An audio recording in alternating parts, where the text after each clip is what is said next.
Welcome to Open Connection. I'm your host, Robert Pictou. Our show today comes to you from the traditional and unceded territory of the Tsimshian people. In 1965, Nisga'a elders and citizens formed a Nisga'a organization in Prince Rupert and Port Edward called the Nisga'a Tribal Council. The purpose of the organization was to establish a sense of community that would benefit the Nisga'a peoples living in the area. On today's Open Connection, Chief Executive Officer Blair Mirau. Tsimgiget, Sigidum Hanak, Kapawiltsik, Turksi Smokatlaha, Amlakalan Silk Sagun, Will Site Wanam, Blair Mirau, CEO Jabi Gitmat Makai. Chiefs, matriarchs, ladies and gentlemen, I'm very thankful that we were able to gather here for this event this afternoon. My name is Blair Mirau. I'm the CEO of the Gitmat Makai Nisga'a Society. That's the capacity I'm in today. Some of you may know me as Prince Rupert's most recently retired city councillor, effective less than 24 hours ago. The new guys were sworn in, so I'm free. And then, for those of you who don't know me, I'm probably just looking like the guy that took the pandemic hair, don't care trend a little bit too far. I made a stupid bet with my little brother that I wasn't going to cut my hair until the pandemic was declared over. And 2.5 years later, still not declared over, so I'm here with the longest hair I've ever had in my life. So, very photogenic. I'm here to speak on behalf of the Gitmat Makai Nisga'a Society because Lisa gave me a call a couple weeks ago and asked me to speak. And when I asked her what she was looking for, she essentially just said, we're looking for some good news stories of things that have come out in the pandemic. It's one of the first times we can gather in large groups together. And I don't know exactly why my name was on her list, but I'm happy to give what I think is our good news story, and you guys can judge for yourselves. Really what I'm going to do just really briefly is give an overview of who we are and what we do, and then I'm going to go into, I think, what's relevant that we're here to talk about doing business with First Nations. The Nisga'a are one of the first self-governing treaty nations in BC, and under the treaty, our organization is what's known as an urban local. So it's obviously been recognized here. Prince Rupert is on the traditional territory of the Coast Tsimshian, representing a Nisga'a organization. The urban local is essentially responsible for providing political representation for the about 1,400 Nisga'a citizens that live in Prince Rupert and Port Edward to the Nass Valley. So we do anything from language and culture programming, education and youth, recreation, health and wellness type of physical activity programs. But I think what we're becoming increasingly known for is our economic development initiatives. And I can actually see there's a reason that economic development, instead of a dry old report that sits on a shelf, it's actually quite a beautiful photo in my opinion. So the reason economic development is on the top is in 2013, our board set a very ambitious target, which was to start a journey towards achieving financial self-sufficiency and zero unemployment through business development. To do that, we had to incorporate our own subsidiaries. There's studies out there that show that over half of businesses fail within their first 5 years, and this really kind of complex business structure that we have, I'm proud to say, is actually about to celebrate its ninth anniversary later this month, our ninth year in business. And when our chairperson, Clifford Morgan, was asked what our secret for success was, he actually pointed to this chart and just said one simple word, which was trust.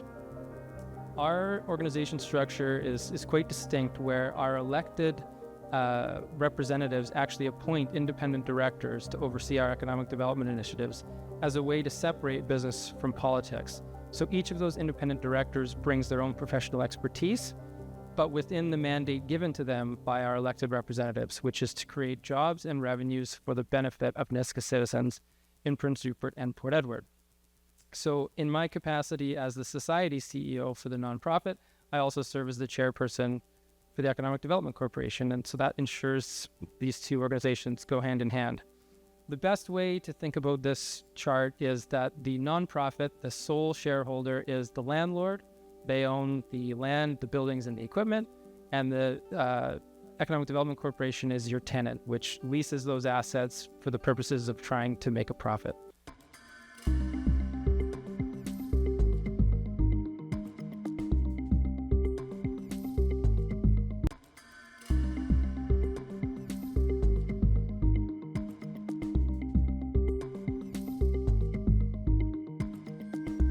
Thank you for staying with us. Their mission is to create local jobs and revenues. They see themselves as a customer service company who just happen to be in the garden center business. Let us return to the conversation with Blair. And so the number one question I get asked is, how did we get started? So this is Azalea Gardens in Seal Cove, for anyone that knows Prince Rupert, back in 2013. It's about a half-acre property. This is how we got started. It was a building built without insulation. It was a foundation built without rebar. It was a roof that somehow let light in even though it didn't have skylights.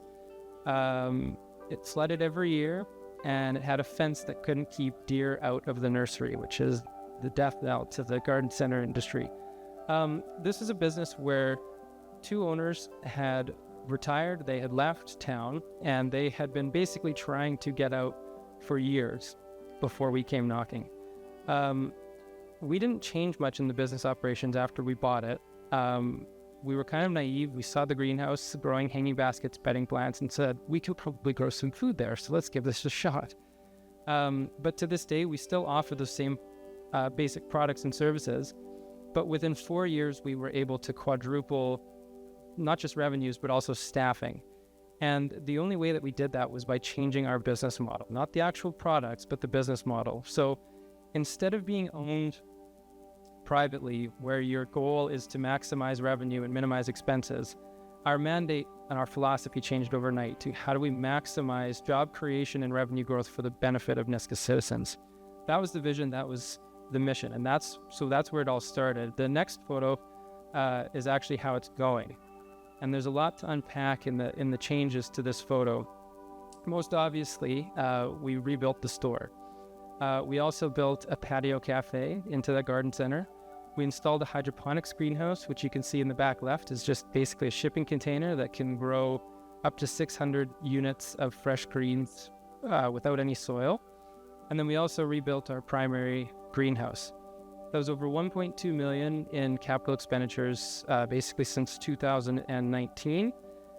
And the reason that my chat today is called Timing is Everything is because we broke ground on all of this in August of 2019 with a whole ad campaign and the development timeline that we were going to celebrate our grand reopening on April 1st, 2020.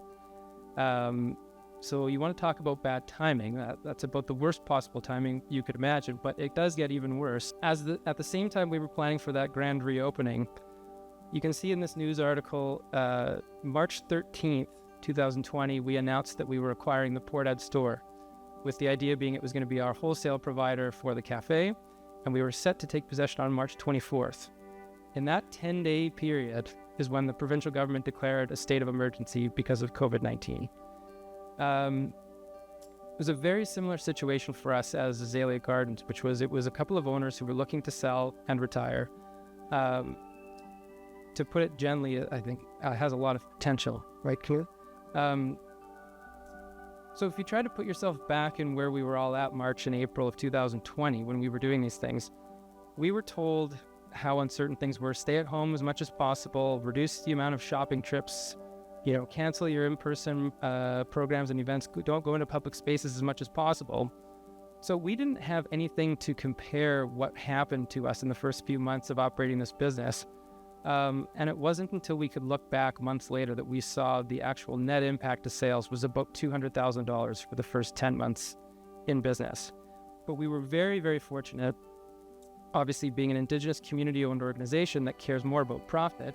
Our pivot was essentially to use the Port Ed store as an emergency response mechanism to get as much essential goods, food, medication, and the basic bare necessities out to the 1,400 Nisga'a citizens of Prince Rupert and Port Ed. So this is a photo of the Nisga'a Hall, where our offices are located downtown Prince Rupert. Over the course of 4 months, basically the Nisga'a Hall became a warehouse. This move accomplished a couple of things. It kept all of our staff unemployed. We didn't lay off a single person as a result of the pandemic. It kept our most vulnerable members looked after. It reduced the risk to our elders because we were able to equip them to stay in their homes as much as possible. And also it kept the Port Ed store afloat. at a really difficult time instead of padding the bottom lines of the major grocery store chains. So in the end, this photo is one small part of it, but we ended up delivering over $300,000 worth of goods into Prince Rupert to Niska citizens. And it's not an exaggeration to say that if we hadn't taken that action, the Port Ed store would have failed as a result of the pandemic.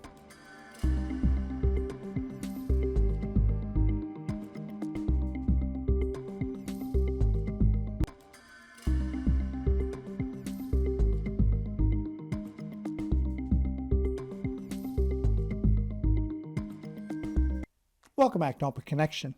Gitmap Makak Niska Economic Development Corporation considered itself to be a quadruple bottom line business, meaning performance is judged not just by financial outcomes, but also by social, environmental, and cultural dimensions. Let us return to the conversation with Blair. If you want to talk about even worse timing, the same time that we were negotiating the acquisition of the Port Ed store, we were also negotiating to acquire Bob's on the Rocks, which is another iconic Prince Rupert landmark. We had a handshake deal and terms agreed to in February 2020 as all of this was unfolding. Once everything started to shutter in March and April, the former owner called me and she said, I'm not sure I'm even going to be able to open. There's so much uncertainty. What do I do here? And our board made, in hindsight, what was a really good decision was to say, we're going to honor our purchase price. We're going to honor our timing, whether or not you open and whether or not you have the best or the worst season. Whatever happens, we're there for you. We're going to make this happen. And it turns out she opened her door. That gave her the peace of mind to push on, and she ended up having her best year ever in 2020. So we took the same philosophy to this business as we did to the other two, which was run it as best we could, doing what the former owners had done, understanding the business, and then making some improvements from there. So anyone that's been down there in the last year, you would have seen we've picked up and moved the kiosk. We've built a brand new waterfront patio. All of our seafood is now 100% Oceanwise certified. We added some new items to our menu that's being produced at the Garden Center. And so despite having to raise menu prices as a result of the crazy inflation that we've been seeing the last couple of years, 2020-22 was the best year that Bob's has ever had. So if we had let this business go out of the fear of bad timing, same thing as Port Ed, if we had said to ourselves the uncertainty and the timing is not right, we need to walk away, we would have walked away from our most profitable enterprise. So that was another success story for us. Back in, having learned to say yes in the face of bad timing, we got a call from the Port Authority in early May of this year, basically saying that their tour operator for their Butsy cruise excursion had retired with very little notice, and did they think we could do it?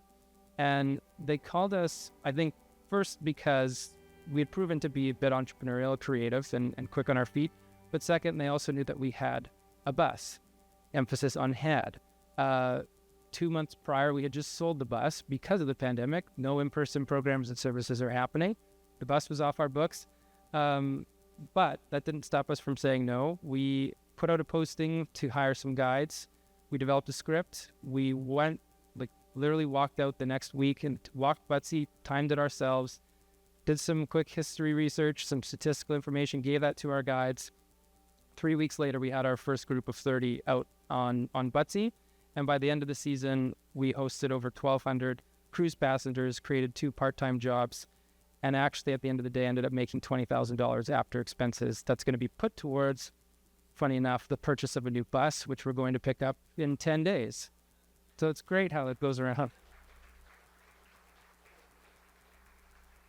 That things came full circle, so to speak. One piece of advice that the Port Authority had given us when they picked up the phone to ask us to do this on 3 weeks' notice was, hey, the last guy, he offered, some snacks for these folks as they're walking the trail. Is there anything you guys can do that's kind of unique, maybe something local? I said, hey, well, great timing. See, we had just celebrated the grand opening of the cafe that had been delayed for 2 years as a result of the pandemic. We had just hired a manager, just installed the kitchen equipment, and just actually created our first draft menu. So that finished a feedback loop that was almost 3 years in the making, where the Port Ed store could finally offer wholesale goods to these other businesses. The cafe could add value to them, sell them to the cruise passengers. Then the cruise passengers were referred to go eat at Bob's on the Rocks after they walked Butsy. On top of it all, the hydroponics greenhouse was growing the fresh greens that are in the soups and the sandwiches and the salads that are being sold at all of those locations. So if you had asked me if this is where we would have been 12 months ago, I would have said absolutely not. How naive we all were in 2019 of what the world could hold. But we're in a place now where we're thankful to have come around the other side. Let's say it that way. That's not to say that it was not all without its challenges. It can sometimes look like we were very fortunate just because of timing.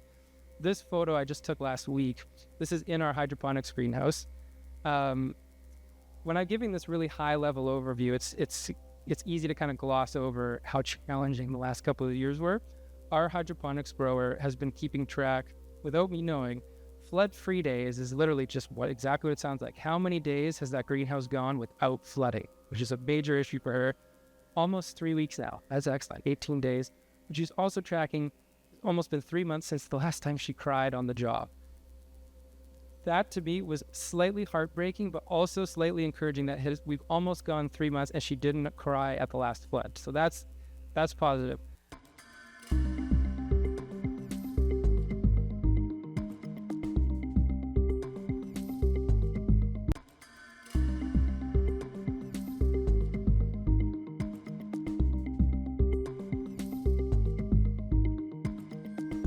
The BC Achievement Foundation celebrates the spirit of excellence in our province and serves to honor the best in British Columbia.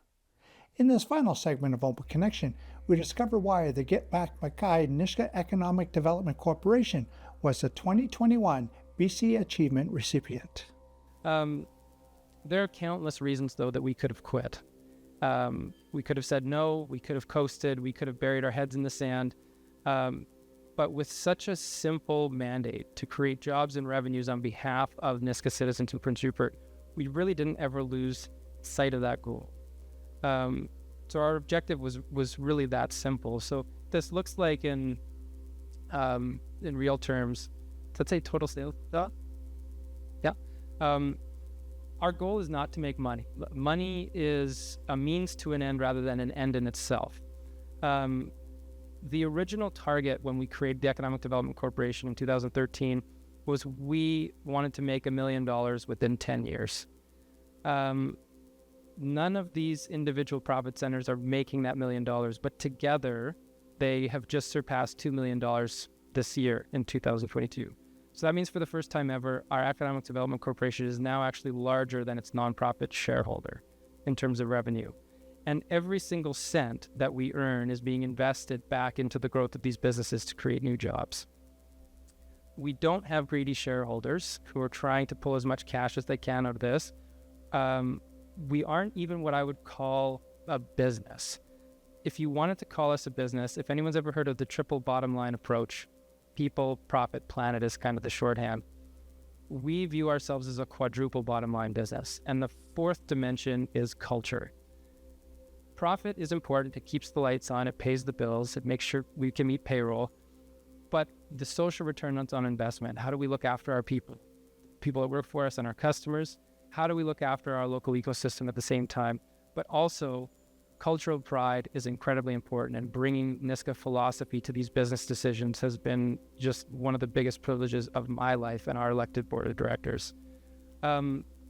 So just really briefly to wrap up, we obviously define success completely differently than profit. So when you look at on the local economic impact, one of the things that we are most proud of is that starting with a $300,000 investment to get into Azalea Gardens, fast forwarding to today, we've been able to generate almost $3 million in wages and benefits paid to local people in Prince Rupert and Port Edward.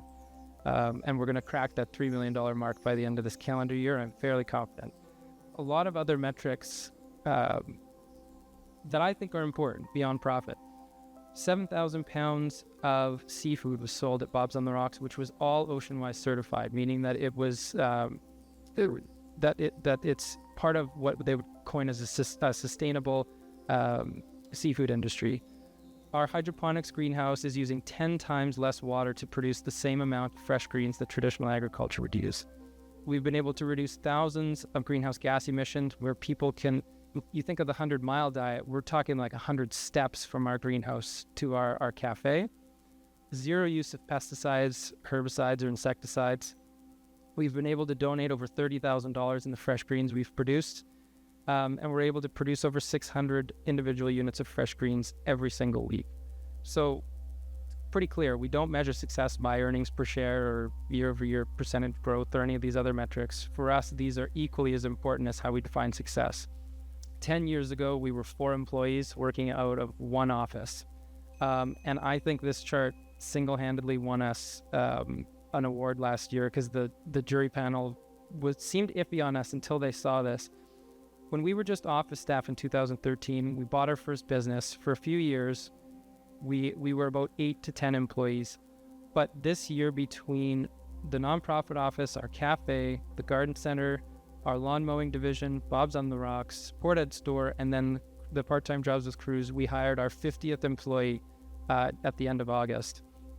So to go from 4 people in 2013 to 50 in 2022 is beyond what our any ambitious projections we had. But what's equally as heartening for us is you can see almost 2/3 of our staff are under the age of 35. 2/3 are female.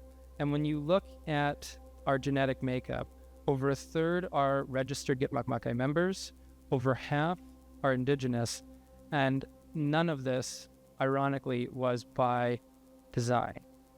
But it also wasn't by accident. It was purely a result of us focusing on our mission and mandate. So with all of that said, I think the best advice I can give, or the moral of the story here is, when opportunity knocks, even at a really, really bad time, if it's consistent with your goals and your objectives, then simply say yes. I want you to know that the government of Canada did not give us anything new. They didn't give us that ability to govern ourselves. They reinstated our ability to govern ourselves. They gave us back something that they took away over 130 years. The Niska Nation has gathered in Prince Rupert to discuss that very point. This special assembly is mainly a chance to dispense information about the new government. The purpose of the assembly here today is mainly to pass on information with respect to the 18 pieces of legislation that is now law. It's part of the treaty, part of the requirements. Most of them have to deal with the accountability process. Thank you for joining us for this episode of Open Connection. The greatest distance in the existence of man is not from here to there, but the connection from his mind and heart. If we can conquer that distance, we can soar like an eagle and realize our immensity within. I'm Robert Pictou.